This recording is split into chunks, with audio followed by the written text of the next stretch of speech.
So you're going out, but you feel invisible all the time. And every time you look at that girl across the bar, she has no idea who you are. Where here is how to get her to notice you so you never have to feel invisible again. What we're going to do is a few different techniques that I've developed over the course of like 2 decades now to make sure that when you walk in, you're commanding attention and you have a presence to you basically wherever you go. First thing is how you dress, it's your peacocking. Now, this is an old school pickup term from like the early 2000s. The idea of peacocking means wearing very catchy, grabbing type of clothing. Back then, we were complete clowns with it. I'm talking eyeliners and boas and nail polish and crazy hats and all the ridiculous stuff, right? I will say though, as silly as all of that is, it did work, but it is overkill. It's not, you don't need to go to that degree.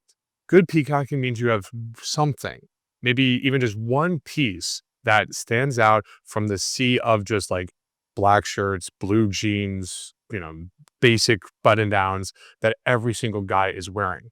Good homework for you to do, by the way. Go to a bar, go to a club, go to your favorite spot to socialize and take a look at what everybody's wearing. And you're going to notice it's a sea of the same pattern over and over and over again. So now the question is, who stands out? Who actually catches your eye and gets noticed? Because that's what we're going for. It doesn't need to be over the top. You don't have to look like a down, but it absolutely should not be a game of Where's Waldo. It should be like, oh, there's somebody, he's got something going on. One of my favorite pieces is a necklace, like a Harry Potter necklace, because not only does it a little interesting, like, ooh, what is that? But if you know, you know. It's a definitely hollow symbol. Uh, you can go above and beyond. The silly stuff like a boa does work, especially like a big pink boa. They go, but Jared, what if she asks me, why the hell am I wearing this pink boa? You can say because some random girl gave it to you that night. That's your built in. It adds some pre-selection to your story as well. So pick your idea and fashion, and we'll go over that in a bit. But whatever it is you're wearing, you want one pop-out piece, at least one, something that really stands out and separates you. Now, the biggest thing that's going to separate you, though, from the random guys going around trying to hit on girls in packs of 2 or 3 is social proof. So most guys, they understand to go out with like a wingman, but ideally you want a wing girl or you want a big group. So if I'm going out with a small group, I want more women with me than men. Meaning I'll go out with like 2 to 6 girls, I'm going to get noticed. Now that's pre-selection, but you can do it with a bunch of guys as well. So for instance, back in the day when I was like one of the leaders here in my South Florida group, I came up with a concept called Cockfest to Success. And all this meant is I went out with like 60 guys in the group and we basically dominated wherever we go. In fact, if you ever come to a Modern Success retreat, me, all the students, the staff, wherever we go, we completely dominate that scene or whatever, that bar, that club, wherever we go to, because there's so many of us. Imagine, there you are, you're walking along, a girl sees every guy coming up to you, shaking your hand, high-fiving you.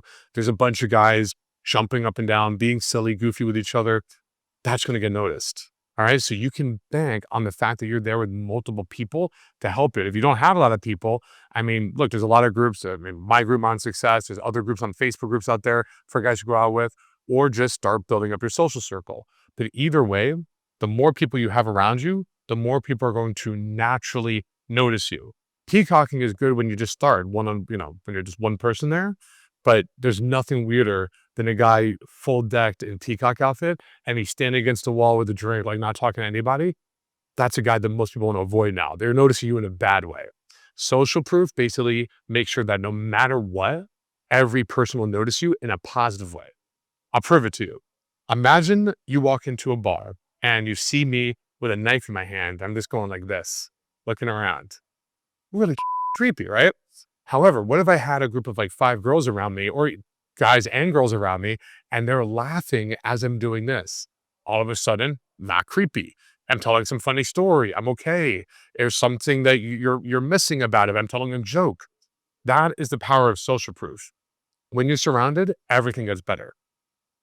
Now, if we take it to the next level, social proof becomes a vortex. And I'll go over some ways of creating a vortex and what that is, but just keep this in mind.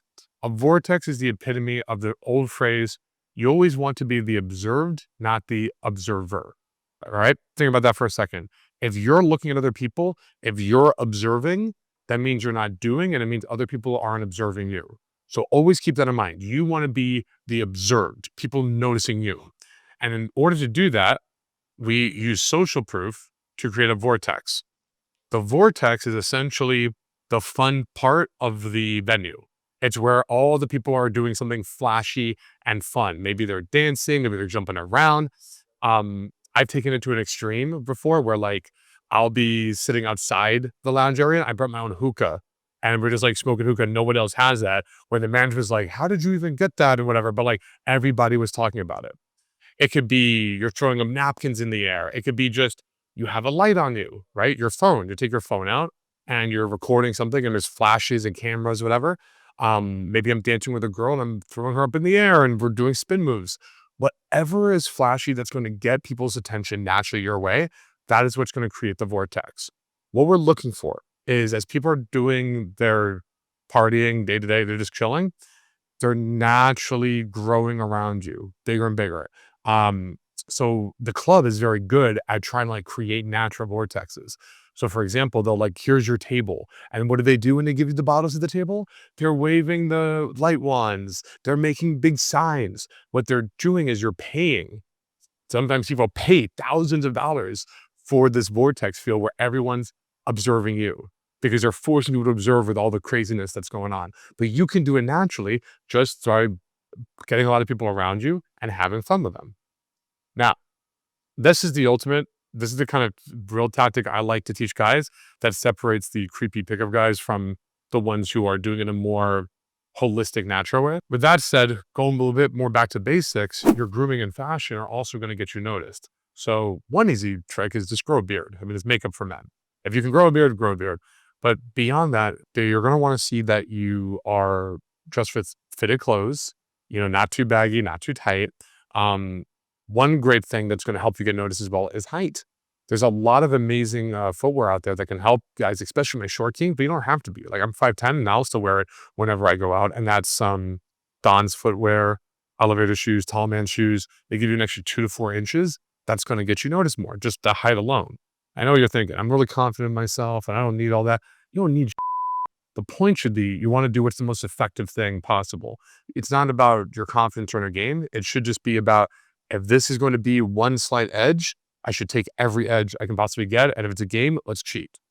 But if you're going out and you're like wearing big baggy shorts and you're um, just wearing very plain clothing, ill-fitted clothing, you're not going to get noticed. Or if you are getting noticed, you're going to be getting noticed in a kind of like a negative way.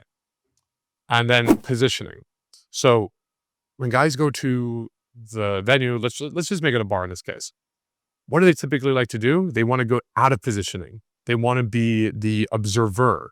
That means you'll see them. They're lined up against the wall. They got their drink in their hand. They're watching everything, and they're putting themselves to the side of the venue. Instead, you want to do the opposite.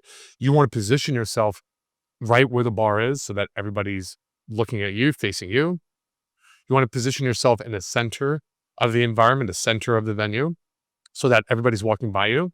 Um, I'm so like aware of positioning to the point where like, let's say I get a table in a club, I'm going to want to make sure the table is right where the biggest foot traffic is. I don't want to be off in the corner away from everyone. I want the most foot traffic so that everybody's coming by. I can say hi to, will see me. It really does matter. Even if it's like 2 tables over or 2 spots over, it will matter if you're out of positioning. You're not going to have as much fun. You're not going to get noticed as much. You want to be right where the foot traffic is in an elevated place. So how do we get elevated and to the point where we're able to create a vortex wherever we go? I'm glad you asked. If you check the description below, you're going to see where you can get a free custom game plan call, a free strategy session just for you to see what's holding you back from able to create your own vortex, or why you're not going out with 2 to 6 women. Why don't you have a legendary social circle? If you feel you're being held back and there's something just not clicking, click the link in the description below, get your free strategy session from my team, and let's figure it out together. And before you even ask, no, this is not a sales call or anything like that. This is just our way of helping you with more custom advice, okay? Now, after you do your call, you can come back here, watch this again. It's going to make a lot more sense after that call, by the way. But let's say you're positioned. Now, I want you to work the room. So this is kind of the opposite. This is kind of like the opposite of the vortex. The vortex is I'm stationed here and I'm trying to make this the most fun. Working the room is another key strategy. Ideally, do in tangent with your wing. So if one wing is doing a vortex, the other guy is working the room. And what working the room means is going around and just starting small conversations with anyone and everyone. Nice shirt, love the hair, number one eyebrows here. I'm excited, by the way. Like, or if you want the most basic thing of all time, just take your drink, go, hey, cheers, cheers. This was loaded advice back in 2006. Walk around like a zombie and just go, cheers, cheers, cheers, cheers. It's so basic and it's so stupid, but it still works. It's really effective because of that pre-opening and a psychological phenomenon called near exposure effect, where when they see you and you go away and you come back again, now they have more rapport with you. So if somebody's vortexing and having the most fun in the club and someone's working the room, then the person working the room can bring them over to the vortex. And at that point, now we have a 1-2 amazing combo where you're building up these small relationships, you're pre-opening, working a room, and when you bring them to something or someone, your friends, whatever, it's already a walking vibe. It's a good party. It's a it's a good time because that is the ultimate way to get noticed. I was saving this maybe not for the last, but the key way of getting noticed wherever you are is you need to be the guy that's having the most fun. If you're the guy that's in the most in your head, if you're that really intelligent, sophisticated guy analyzing everything, congratulations, you're the nerd of the place and nobody wants to talk to you. All right. No one cares how smart you are. No one cares what your IQ is. What they care is very simple. One word, fun. The vortex is a physical manifestation. It is a display of fun.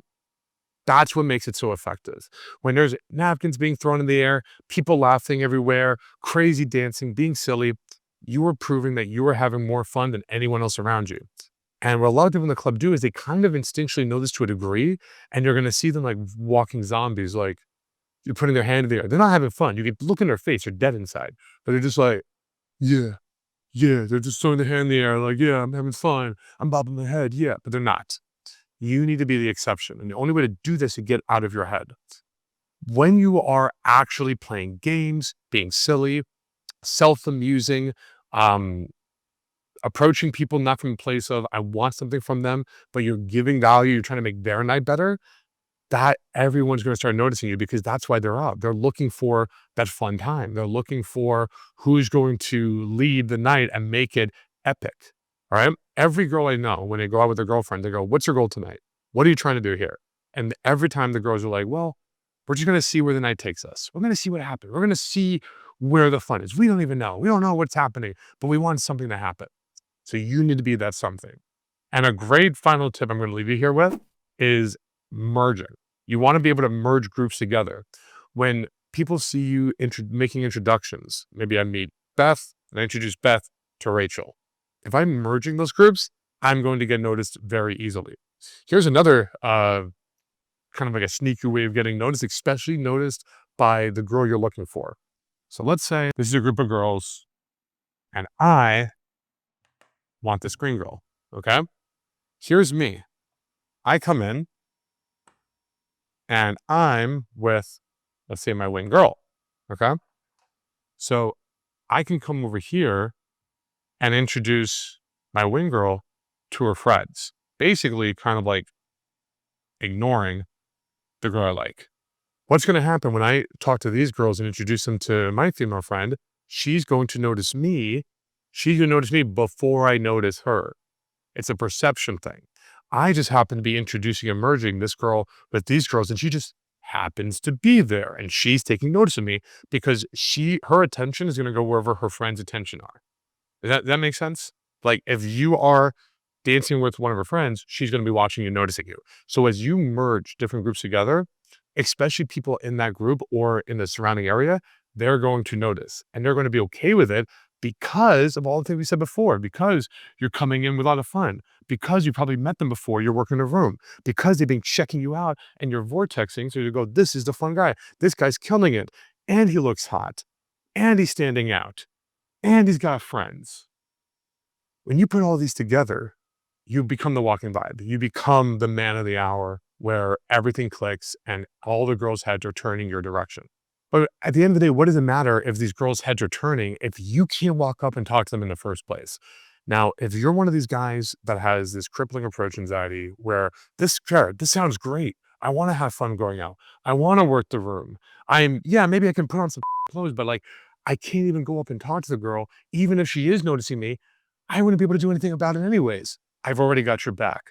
Click the video right here, click the next video, and we're going to talk about how to finally eliminate your approach anxiety once and for all.